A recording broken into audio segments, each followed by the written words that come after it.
Cilu, masuk di hari yang ke-5 tips marketing 2021 bersama IMAX. Perkenalkan, nama saya Faizal Alfa dari PT Fortuna IMAX Trans, konsultan pemasaran yang ada di Malang. Ya, ngomongnya sudah kayak ini ya, nadanya sudah kayak nadanya apa? Pengisi suara iklan itu ya. Dan di hari yang ke-5 ini spesial pembahasannya, kita ngomong tips pemasaran, jangan lupakan satu hal ini, yaitu merek. Apa itu merek? Biasanya banyak yang salah istilah ini ya.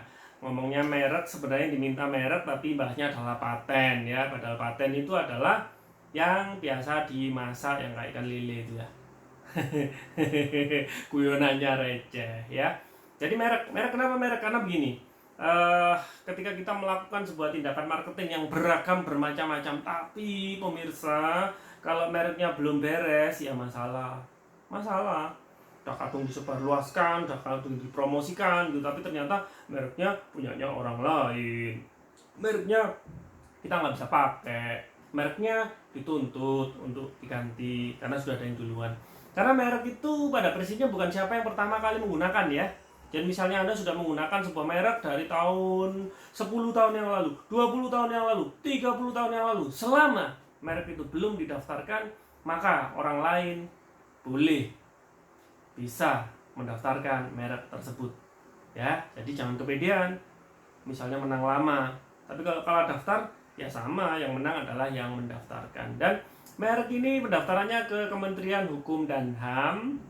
Dan yang mau kita bahas di konten untuk video di kali ini adalah gimana sih cara untuk mengamankan merek. Yang pertama, merek bisa diperiksa atau dicek dulu, atau bahasanya ini ya, kalau teman-teman ini bahasanya adalah penelusuran. Merek bisa ditelusuri lebih dahulu, ada di websitenya Kementerian Hukum dan HAM, cari aja di Google ya, pengecekan merek Kementerian Hukum dan HAM. Nanti ada website, bisa masukkan di situ ya, meskipun penelusurannya tentu harus teliti ya, telaten ya, yang mana-mana aja yang memiliki kemiripan. Karena memiliki kemiripan itu sudah bisa istilahnya dipermasalahkan ya, apalagi kalau menggunakan nama-nama yang generik, yang 1000 umat yang banyak yang menggunakan ya. Nah, yang mau saya bahas adalah pengantar mengenai kalau kita mereknya ini belum didaftarkan, posisi belum didaftarkan ya. Karena ada yang beberapa sudah sadar melek dari awal ya, merek ini diamankan dari awal. Ada teman di Malang itu, menurut saya ini dia investor merek. Investor apa kolektor ya? Karena ketika mau bikin usaha pasti yang diamankan mereknya dulu. Dan kebetulan saya dikontak untuk membantu beberapa hal supaya mereknya terdaftar. Jadi diperiksa dulu. Mereknya bisa daftarkan dulu, baru kemudian dieksekusi. Ya, ini eksekutor yang bagus sekali menurut saya. Jadi ada ide langsung dieksekusi. GPL, gak pakai lama, pencetnya enter, bukan entar ya. Nah, ada 3 cara menurut saya untuk mendaftarkan merek, dan ini bisa dijajaki dan mau pilih jalan yang mana. Karena ini seperti poin A ke poin B gitu aja. Lewat gang 1 bisa, lewat gang 2 bisa, lewat gang 3 bisa. Gangnya ada 3 ya. Gang yang pertama adalah apa? Mendaftarkan merek melalui dinas ya. Jadi kalau usahanya ini ada korelasinya dengan Dinas Koperasi dan UKM, dengan Dinas Perindustrian dan Perdagangan, itu bisa, karena biasanya dalam satu periode tahun itu ada program untuk menunjang para pelaku usaha mikro, kecil, dan menengah untuk mendaftarkan mereknya, difasilitasi oleh dinas. Syaratnya ya kenal dengan orang-orang dinas kan, ikut kegiatan-kegiatannya di dinas, dan semoga ada slot ya. Semoga ada slot sehingga Bapak Ibu pemirsa ini bisa kebagian slot itu. Gratis, sebenarnya bukan istilah gratis yang tepat ya, kalau menurut saya itu tetap bayar juga gitu, tapi pembayarannya disubsidi, pembayarannya ini ditanggung oleh dinas, masuk di anggarannya dinas.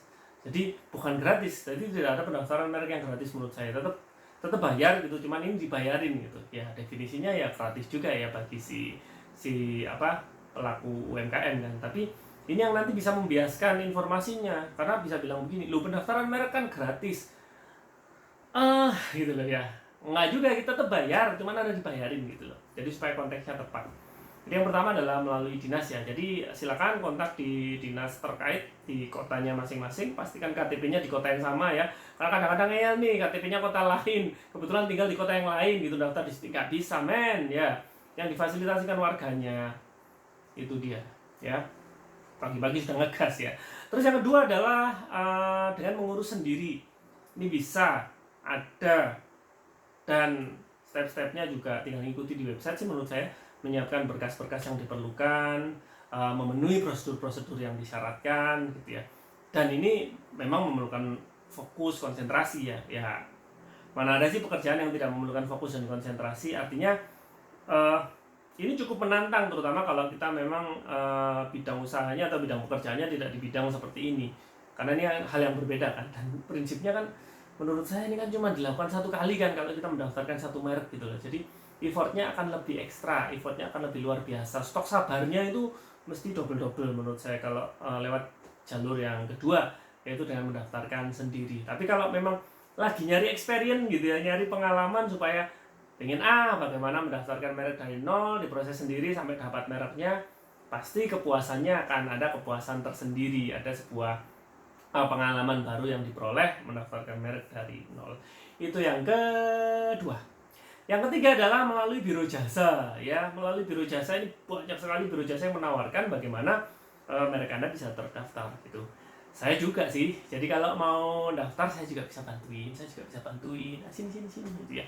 Ini untuk yang mau praktis ya, yang nggak mau tebir. Tebir itu apa? Kalau Malang kan dibolak-balik ya, Mas tadi Sam gitu ya.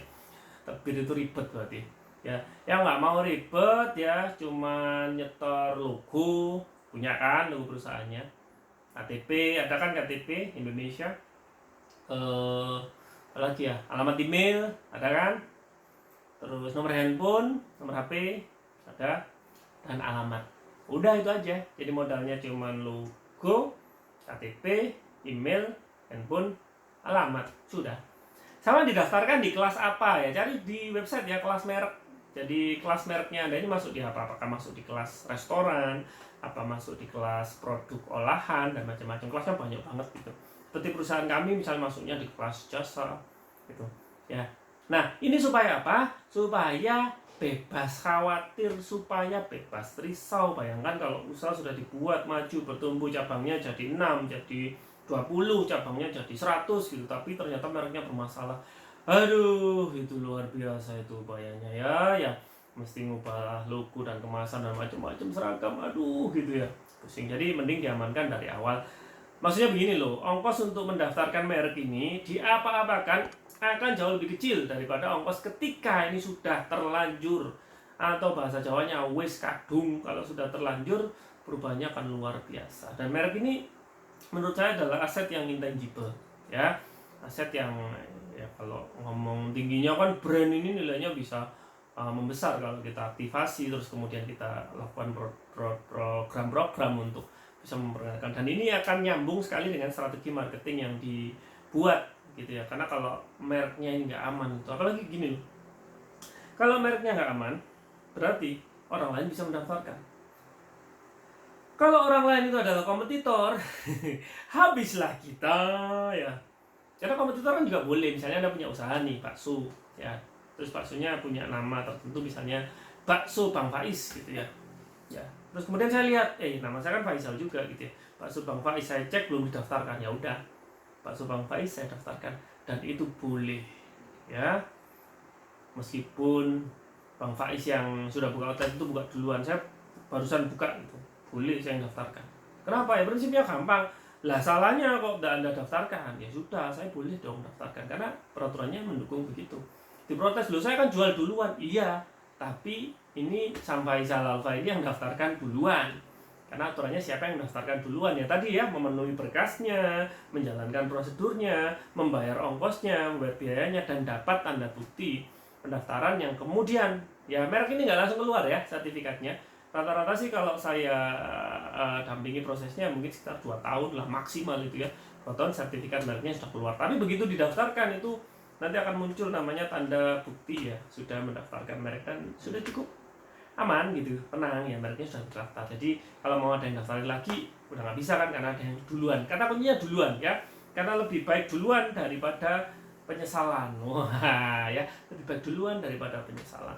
Itu tips marketing untuk 2021 hari yang kelima, ya, dan kita akan ketemu di video-video berikutnya. Artinya sudah ada 4 video yang Anda lewatkan kalau baru nonton di video ini. Jadi silakan balik lagi ke beberapa video sebelumnya mulai dari tanggal 1 dan juga nanti kan video-video berikutnya nanti sampai tanggal 21 ya. Kasih semangat ya, kasih subscribe, nyalakan notifikasi, like, comment, share ya video ini supaya lebih semangat bikin konten-konten yang seperti ini. Lumayan kan, ini belajar gratis marketing ya dari seluruh Indonesia, 514 kota di Indonesia boleh nonton, boleh di-share untuk timnya supaya timnya punya pemahaman, boleh diajak nonton bareng dengan istrinya atau suaminya supaya punya pemahaman yang sama dan kompak dalam menjalankan bisnisnya.